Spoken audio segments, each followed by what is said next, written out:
राहुल गांधी ने press conference में कहा, सत्य की राह पर देश के लिए मैं हर कीमत चुकाने को तैयार हूँ। नमस्कार साथियों। लोगों ने भी जमकर नारेबाजी की और कहा, शेरे हिंदुस्तान राहुल गांधी जिंदाबाद। राजस्थान के मुख्यमंत्री भारत माता की जबर संतान राहुल गांधी जिंदाबाद। के मुख्यमंत्री इस तरह के नारेबाजी के साथ बातचीत आगे बढ़ी। हेलो,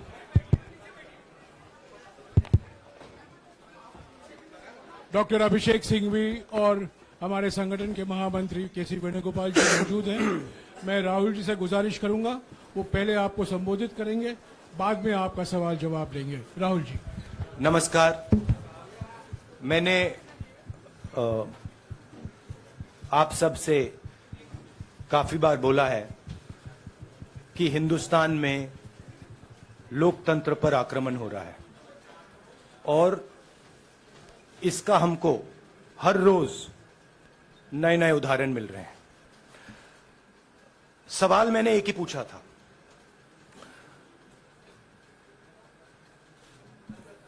फाउंडेशन पे जाता हूं, अदानी जी की शेल कंपनीज हैं,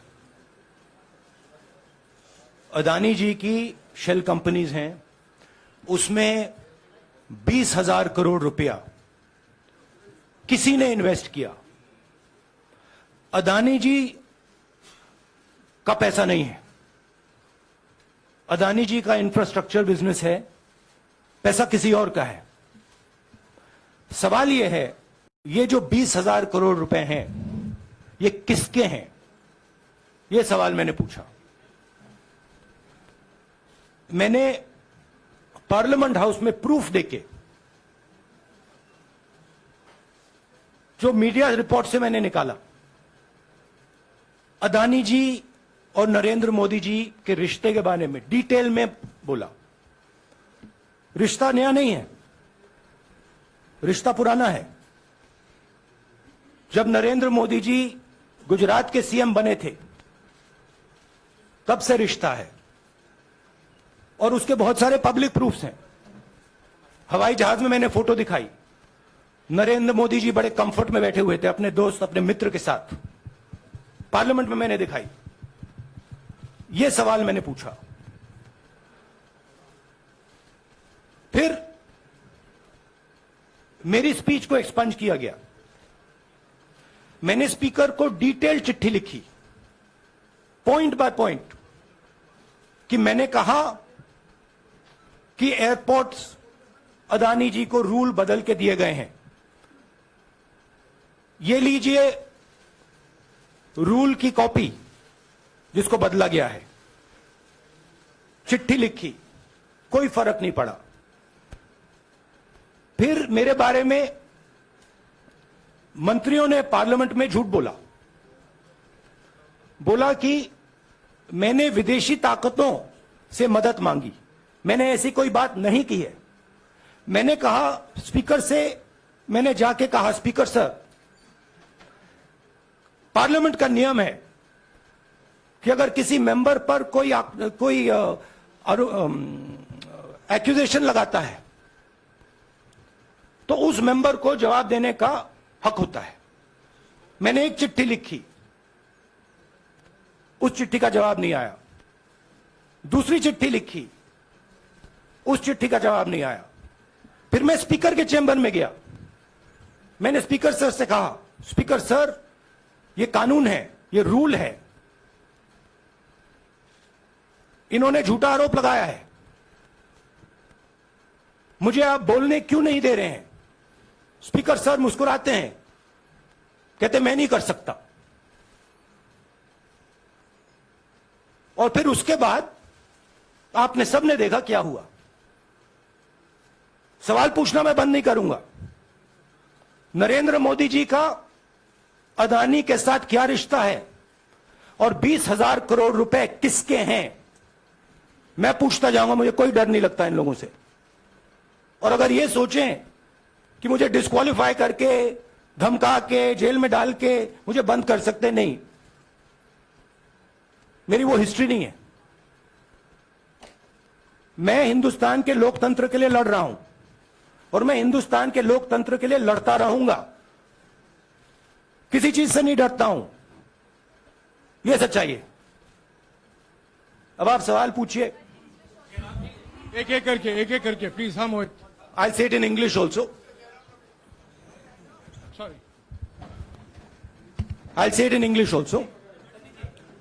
The question begins a few weeks back in Parliament, where I asked the Prime Minister a very specific set of questions. Question number one, 20,000 crore rupees or $3 billion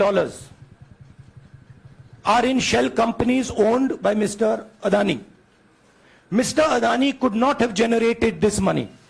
He's an infrastructure business. Where did this money come from? Whose money is it? That was the first question.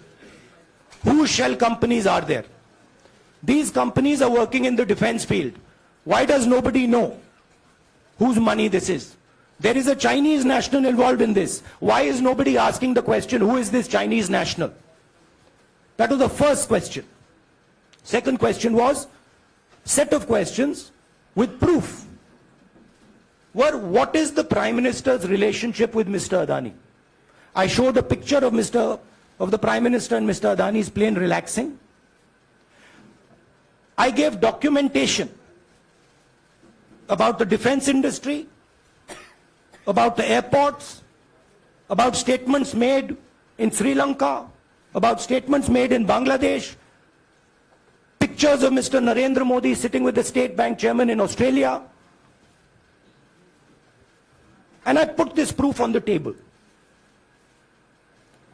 Immediately after that, the BJP started its work. My speech was expunged. I wrote a letter to the Speaker with a detailed explanation on the defense industry, on the airports, with press clippings, supporting documents, legal documents, and said, this is the supporting foundation of my speech. I have not made this speech, I have not invented this. This is detailed research, here it is. Nothing happened. Nothing was revoked. My speech today is not part of the record of Parliament.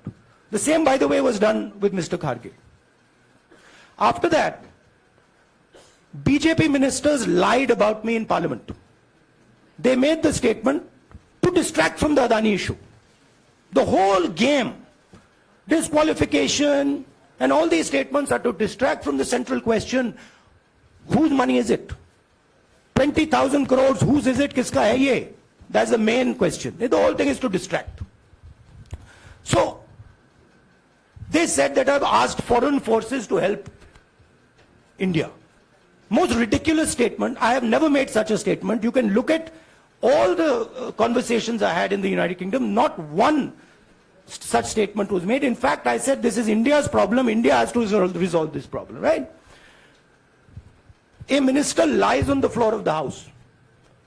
I wrote to the Speaker and I said, Speaker, sir, it is my right as a member of Parliament, when somebody makes an accusation, to state my position. Please let me state my position. The first letter is not answered. I then write a second letter with more details, saying the names and what was said. Still no answer. I then go to the Speaker's chamber and I say, Speaker, sir, what is going on? We live in a democracy. You are the defender of that democracy. Why are you not letting me make my statement? The Speaker smiles and says, I cannot do that. Come and have a cup of tea with me. Right? So this is the whole drama that is being orchestrated to defend the Prime Minister from the simple question, whose 20,000 crore rupees, whose $3 billion went to Mr. Adani shell companies? हाँ जी मोहित, एक minute, सबको राहुल मौका जी, मिलेगा। राहुल जी, मोहित दुबे हूं मैं। मेरा सवाल ये है कि आप शहीदों By the way, sorry, I just need to finish that. I left out a part. Look, I am here defending the democratic voice of the Indian people. I will continue to do that. I am not scared of these threats, of these disqualifications, of these allegations, of these prison sentences. I don't care. I'm not scared of them. Okay? These people don't understand me yet. I am not scared of them. They are used to everybody being scared of them. I am not scared of them. Right? And I will continue to ask the question, what is the Prime Minister's relationship with Mr. Adani? It is an old relationship. It is a relationship that began when he was Chief Minister of Gujarat. Mr. Adani constructed the idea of Resurgent Gujarat, organized all that. This is a partnership. It's a close partnership. I'm going to keep asking that question. Rahul ji, मैं मोहित दुबे हूं। मेरा सवाल यह है कि आप शहीदों के परिवार से आते हैं। आपकी दादी भी डिस्क्वालीफाई हुई, जनता के बीच गई, आप सत्ता में वापस आए। आज के दौर में राहुल गांधी भी डिस्क्वालीफाई हो गए हैं, क्योंकि तमाम आपने इश्यूज को उठाया, चीन के इश्यूज को उठाया। क्या राहुल गांधी भी जनता के बीच में जाएंगे और वही वापसी फिर से करेंगे? राहुल गांधी भारत जोड़ो यात्रा में 4.5 महीने जनता के बीच में रहेंगे और वो मेरा काम है, वो मैं करता जाऊंगा। हाँ जी, अनवर। आज के हिंदुस्तान में जो पहले राजनीतिक पार्टियों को सपोर्ट मिलती थी, मीडिया से मिलती थी, बाकी इंस्टीट्यूशन से मिलती थी, वो नहीं मिलती है। तो ऑपोजिशन की पार्टीज को एक ही रास्ता है, जनता के बीच में जाने का। हाँ जी, अनवर। सर, भारतीय जनता पार्टी ने आप पर ओबीसी समुदाय के अपमान का आरोप लगाया है।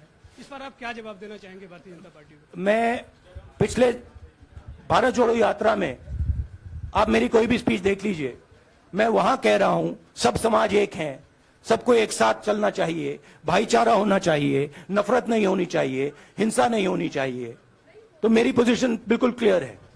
ये ओबीसी का मामला नहीं है, ये नरेंद्र मोदी जी और अदानी जी के रिश्ते का मामला है। 20,000 करोड़ रुपए जो अदानी जी को पता नहीं कहां से मिले, उसके बारे में मैं सवाल पूछ रहा हूं और उसका जवाब चाहिए। बीजेपी ध्यान को भड़काने की कोशिश करती है, कभी ओबीसी की बात करेगी, कभी विदेश की बात करेगी, कभी कुछ और बात करेगी, कभी डिस्क्वालिफिकेशन की बात करेगी, मगर सवाल यही है 20,000 करोड़ रुपए, $3 बिलियन किसका था? संजय मिश्रा। और वो अदानी का पैसा नहीं हो सकता। Sanjay Mishra.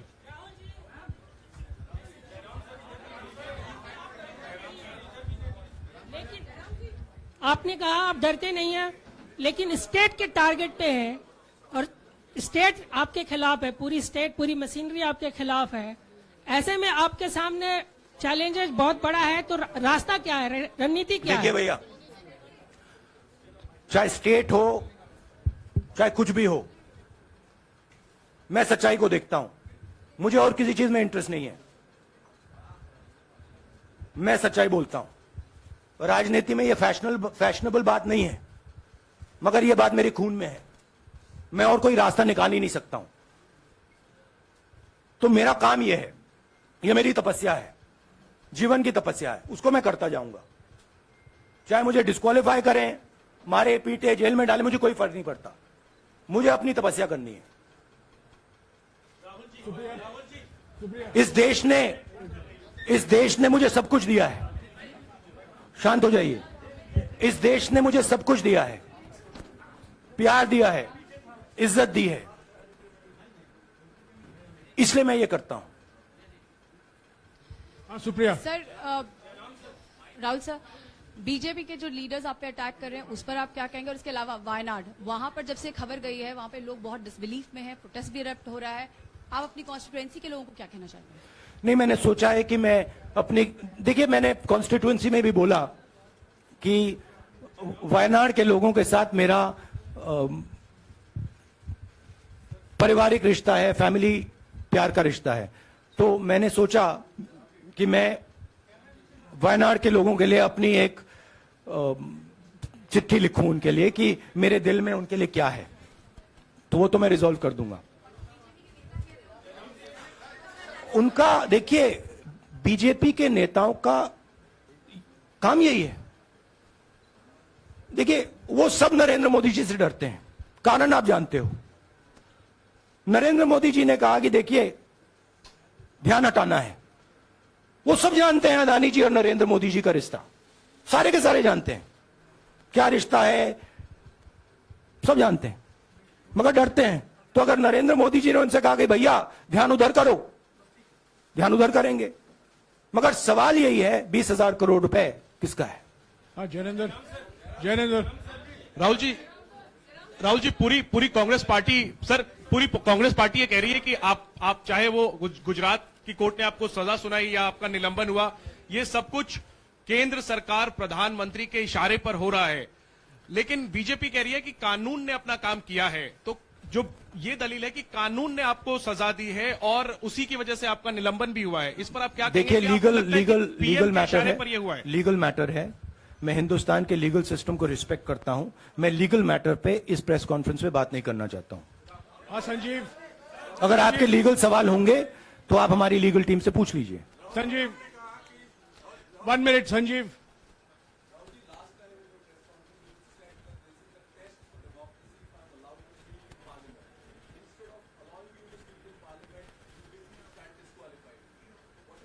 No, look, please understand why I have been disqualified. I've been disqualified because the Prime Minister is scared of my next speech. He's scared of the next speech that is going to come on Adani, right? I've seen it in his eyes. So he's terrified of the next speech that is going to come, and they don't want that speech to be in Parliament. That's the issue. That is why, first the distraction, now the disqualification. Please don't be confused about this matter. There is a deep relationship between Narendra Modi ji and Mr. Adani. There is a question. 20,000 crore rupees have suddenly arrived in Mr. Adani's shell companies. Where has this money come from? Whose money is it? It is, some of these companies are defense companies. Why is the defense ministry not asking this question? Why is the defense ministry not asking the question? But please explain to us, whose money is this that is being spent on our drone development, that is being spent on our missile development, that is being spent on our ordnance production? Why is the defense ministry not asking this question? हाँ मंजरी please, एक minute मंजरी। की रद्द हुई तो उसके बाद बहुत सारे ऐसे विपक्षी दल जो अभी तक कांग्रेस से दूरी बना के चलते थे वो भी आपके समर्थन में आए। तो आपको क्या लगता है अब वो समय आ गया है जब सारे विपक्ष को एकजुट हो जाना चाहिए? मैं उन सब विपक्षी दलों का धन्यवाद करता हूं कि उन्होंने इस बात में हमारी सपोर्ट की और हम सब मिलके काम करेंगे। रंजीता जिस बयान को लेकर आपको ये सजा सुनाई गई है, क्या आपको लगता है, आपको अफसोस है उस बयान को लेकर? क्या कहेंगे उस बयान पर? अब देखिए, अब ये लीगल डिस्कशन है, उस पे मैं टिप्पणी नहीं करना चाहता हूं क्योंकि ये कोर्ट में मामला है। मगर मैं जो भी सवाल उठाता हूं वो सोच समझ के उठाता हूं। हाँ जी नीरज। राहुल जी अभी कुछ ही दिन पहले लक्षद्वीप के सांसद मोहम्मद फैजल की सदस्यता गई थी और बाद में हाईकोर्ट ने स्टे कर दिया था। अभी उनकी मेंबरशिप रीइंस्टेट नहीं हुई है। देखिए, सुन लीजिए। हाँ। राहुल जी सुन लीजिए, अभी उनकी सदस्यता रीइंस्टेट नहीं है, लेकिन चुनाव आयोग ने चुनाव की घोषणा करने के बाद उसे रोक दिया था। अगर ऊपरी अदालत से आपको स्टे मिलता है तो आपको उम्मीद है कि लोकसभा स्पीकर भी आपकी सदस्यता को बहाल कर देंगे? मुझे उम्मीद में कोई इंटरेस्ट नहीं है। चाहे मुझे सदस्यता मिले ना मिले, मैं अपना काम करूंगा। अगर ये मुझे परमानेंटली डिस्क्वालीफाई कर दें तो भी मैं अपना काम करूंगा। अगर मुझे रीइंस्टेट कर दें तो भी मैं अपना काम करूंगा। मुझे कोई फर्क नहीं पड़ता मैं पार्लियामेंट के अंदर हूं या बाहर हूं, कहां हूं। मैंने आपसे कहा मुझे अपनी तपस्या करनी है, मैं उसको करके दिखाऊंगा। आपके लिए नहीं, अपने लिए। रवि एक मिनट रमन। हाँ। एक मिनट रमन।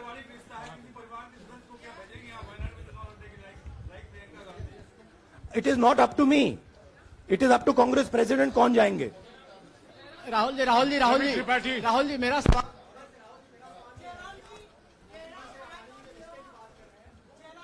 आपके यहाँ बैठे हैं, हाँ। दोनों मुख्यमंत्रियों का भी अडानी जी से रिश्ता है, उनके साथ लेन देन का मामला, उसका कहा जाए धंधे का मामला है। लेकिन क्या धंधे का मामला क्या बात कर रहे हैं ये धंधा रोकेंगे ये लोग? जिनके पास जो भी स्टेट का उनके साथ नाता है, जो भी बिजनेस चल रहा है, वो बिजनेस रोका जाएगा क्या? देखिए, सिंपल सी बात है, आप डिस्ट्रैक्ट करने की कोशिश मत कीजिए। 20,000 करोड़ रुपए अदानी जी की शेल कंपनीज में कहां से आए? आप इंक्वायरी कीजिए। अगर बात निकली कि हमारे चीफ मिनिस्टर का पैसा है तो इनको जेल में डाल दीजिए। अगर बात निकली तो किसी और का पैसा है तो उसको जेल में डालिए। हाँ Siddharth, sir, Rahul sir, please Rahul madam sir. 1 minute. Madam आप लोकतंत्र को समझिए।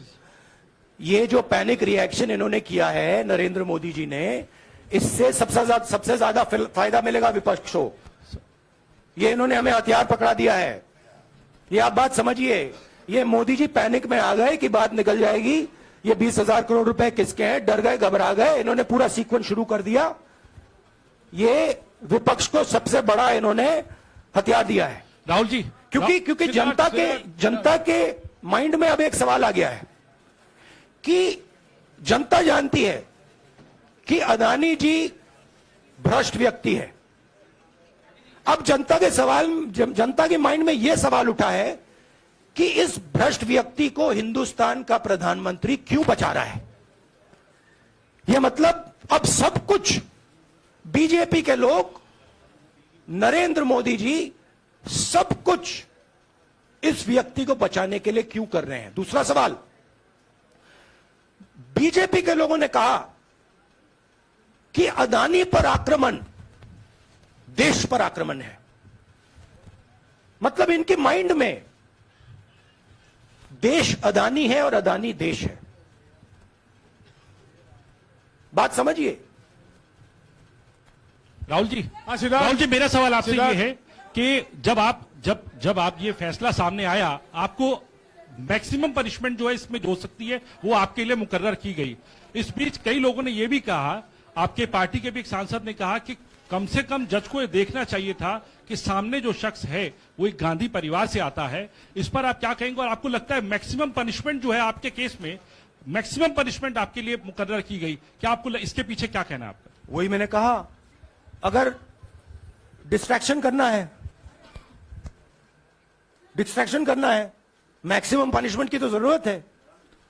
मिनिमम पनिशमेंट से बात थोड़ी बनेगी। मैं तो सोच रहा था भैया 5 साल होते, 7 साल होते, 10 साल होते, वो भी मिल जाता। मुझे क्या फर्क पड़ रहा है यार Rajdeep,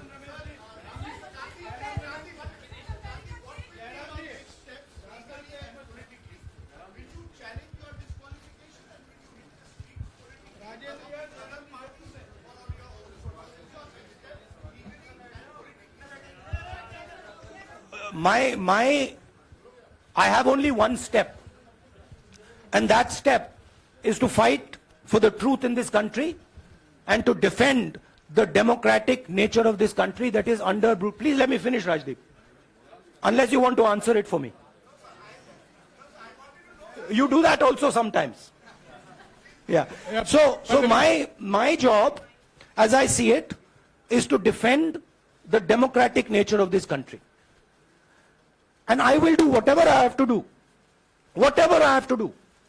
to defend the democratic nature of this country. What does that mean? That means defending the institutions of this country.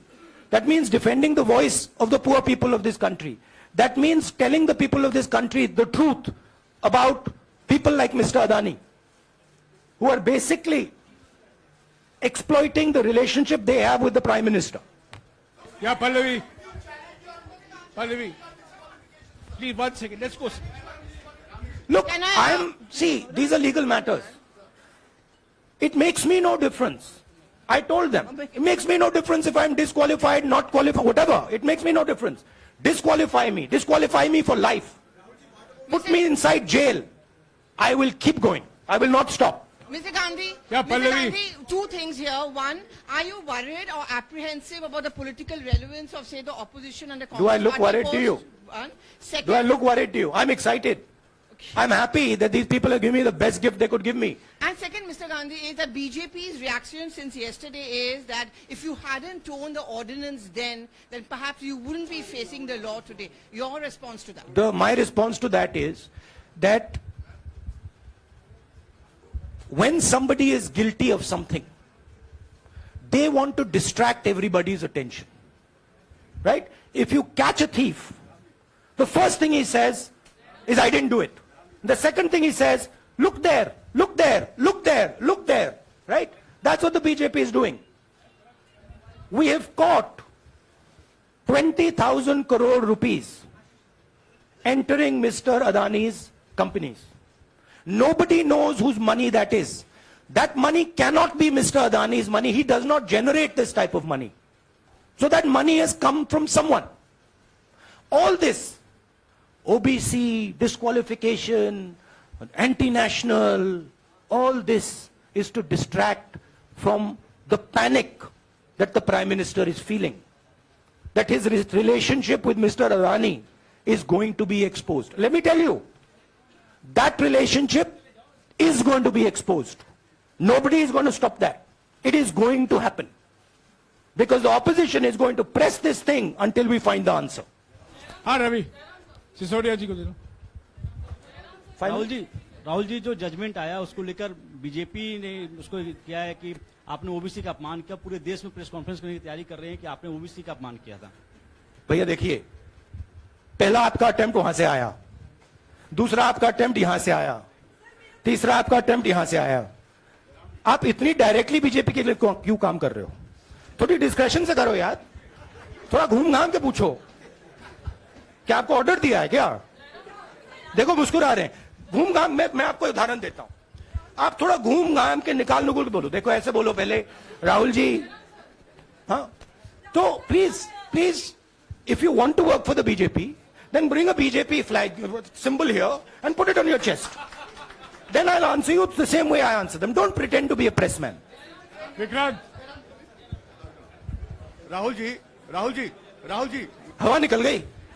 Rahul ji BJP के लोग बार बार ये बात कहते हैं कि आपने जब विदेश में जाके भाषण दिया तो उन्होंने कहा माफी मांग लेते, अभी कहा कि कोर्ट में आपसे कहा गया माफी मांग लेते। तो जब ये लोग कहते हैं राहुल गांधी माफी मांग लेते, तो राहुल गांधी क्या सोचते हैं?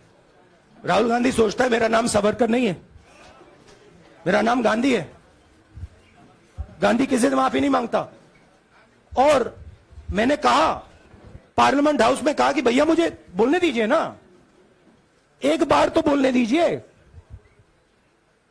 2 बार चिट्ठी लिखी, तीसरी बार मैं पर्सनली स्पीकर से जाके कहता हूं, स्पीकर सर प्लीज, आप डेमोक्रेसी के लोकतंत्र के आप प्रोटेक्टर हैं, मुझे बोलने दीजिए। मुस्कुरा के कहते हैं भैया मैं तो नहीं कर सकता। आप नहीं कर सकते तो कौन कर सकता है? शायद मुझे जाके मोदी जी से पूछना पड़े, वो तो करने नहीं देंगे। तो मेरा जो पॉइंट है, इस देश में लोकतंत्र खत्म हो गया है। इस देश के लोग जो इनके दिल में है, हमारे दिल में है, बोल नहीं सकते हैं। इस देश के इंस्टीट्यूशंस पर आक्रमण हो रहा है। और उस आक्रमण का मैकेनिज्म क्या है? उस आक्रमण का मैकेनिज्म नरेंद्र मोदी जी और अदानी जी का रिश्ता है, वो फाउंडेशन है। मैं नरेंद्र मोदी जी पर सवाल नहीं पूछ रहा हूं, मैं अदानी जी पर सवाल पूछ रहा हूं। बीजेपी अदानी जी को क्यों प्रोटेक्ट कर रही है? आप नरेंद्र मोदी जी को प्रोटेक्ट कीजिए। मैं अदानी जी पे पूछ रहा हूं, आप अदानी जी को क्यों प्रोटेक्ट कर रहे हो? आप इसलिए अदानी जी को प्रोटेक्ट कर रहे हो क्योंकि आप ही अदानी हो। Thank you.